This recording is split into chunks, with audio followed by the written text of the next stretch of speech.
Hey everyone, and welcome back. Today we're really diving into some serious stuff. We're talking about those allegations against Sean Diddy Combs. Yeah, it's been everywhere, huh? It really has. They've been kind of hard to ignore, and we're here to break it all down. Cut through the noise. Exactly. Get to the heart of it. And our main source for this deep dive is, well, it's a pretty intense article from the Daily Beast. Yeah, it's a tough read. It is. A lot of accusations, and they're all pretty serious, talking about sexual assault. And it's the sheer number of accusations that's really, it's concerning. It's definitely something we need to unpack. We do. Do it. So anyone who maybe hasn't been following this too closely, let's give a quick, overview. This Daily Beast article, it goes into detail about 6 new lawsuits against Diddy.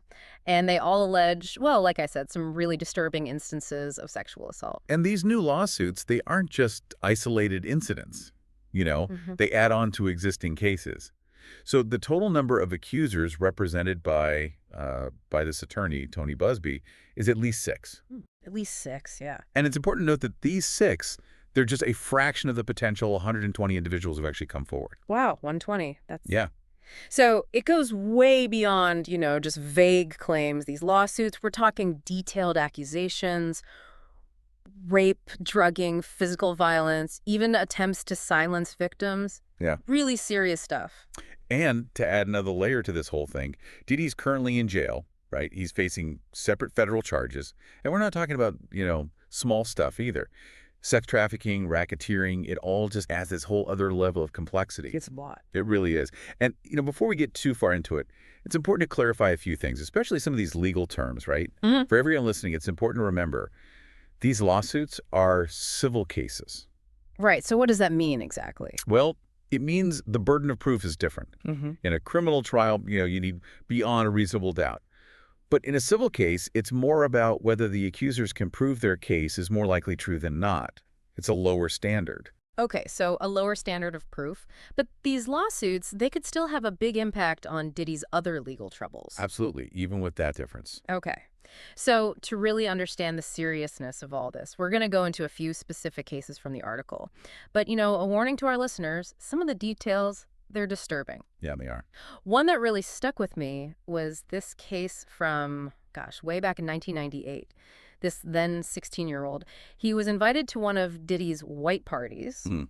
And he alleges that he was, kind of lured away from the party and pressured into a situation that turned, violent and sexually abusive. And this case, even though it allegedly happened decades ago, it starts to show a pattern we see in some other accusations, too. Break what? The alleged abuse of power dynamics, for one, and the potential use of things like alcohol, to kind of manipulate a situation. Yeah, It's disturbing. It is. And unfortunately, we see this pattern, or at least something similar in other accounts. In 2006, another white party, a security guard, claims he was given a drink. This drink made him violently ill, and then he was, he says, allegedly drugged and raped by Diddy. That's really troubling. And that this alleged use of drugging, it pops up in multiple lawsuits. So it starts to raise these really serious questions about intent. Was this premeditated? Was there a deliberate attempt to make these victims vulnerable? That's a chilling thought. And it goes beyond, just the drugging. Yeah. Some of these lawsuits, they talk about these intimidation tactics allegedly used to keep victims quiet. Yeah, like that case with the advisor, the guy who worked for Echo Clothing. He says Diddy and 2 of his bodyguards assaulted him back in 2008.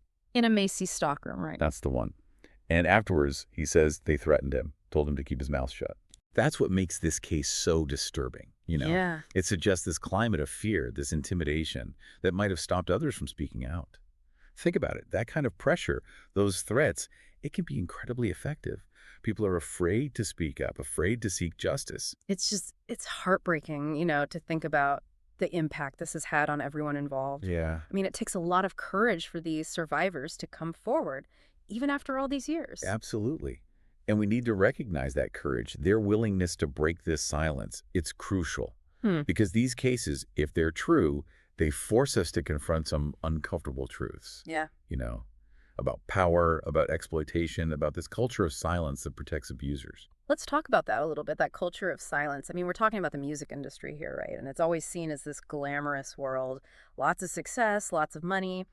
But behind all that, it seems like there's this potential for a really dark side. Oh, absolutely. And it's not just the music industry. It happens in a lot of fields where you have these skewed power dynamics. Right. The music industry, though, it's all about youth. It's about fame. It's about this constant pursuit of success, right? Hmm. And that can create this environment that's ripe for exploitation.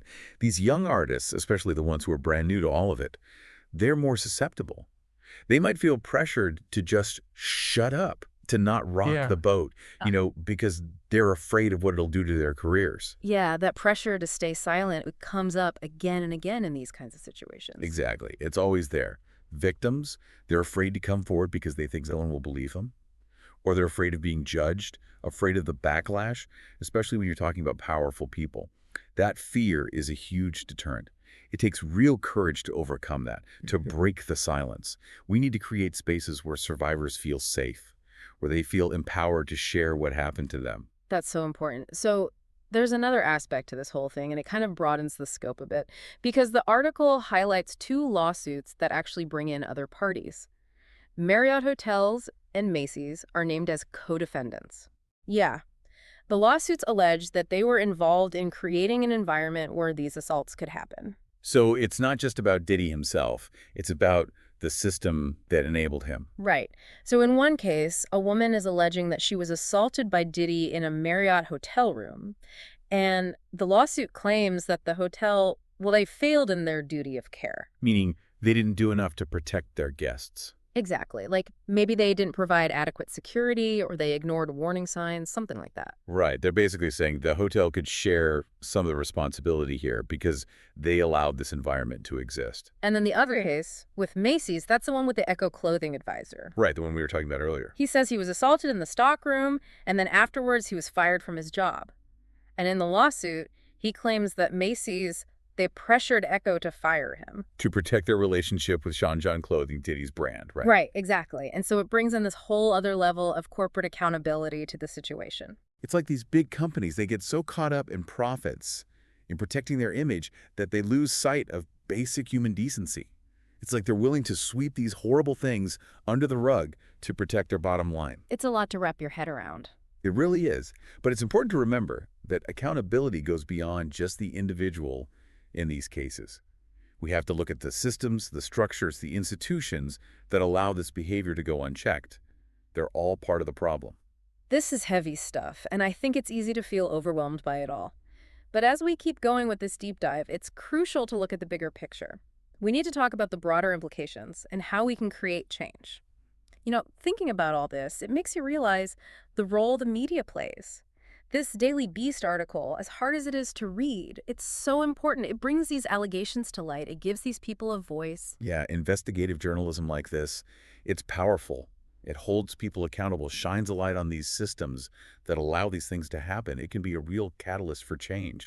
I don't know, it's both empowering and heartbreaking, right? You see these people willing to come forward to break the silence, but then it's like, wow, the trauma, the courage it takes to do that. It's incredible, that courage. They're challenging a system that's designed to protect abusers. So as we kind of wrap up this deep dive, what are the big takeaways? What do we want our listeners to remember from all of this? I think the main thing is just how serious these accusations are. Hmm. Even if some of these cases never go to trial, the picture they paint, it's really disturbing. Yeah. This isn't just, celebrity gossip. Right, goes way beyond that. This is about power and how it's abused. It's about a system that's allowed this to go on for, well, probably way too long. And for too many people. Exactly. Yeah. And it reminds us that we all have a responsibility. We have to be willing to believe survivors. We have to challenge this kind of behavior and work towards a system where this isn't the norm, where there's actual accountability. Well said. So to everyone listening, as you process all of this, here's something to think about. How do you think these allegations will affect Diddy's legacy? And beyond that, what about the music industry as a whole? Will things change? Will there be a reckoning? Or will it be business as usual? It's hard to say. But one thing's for sure, we're not done talking about this.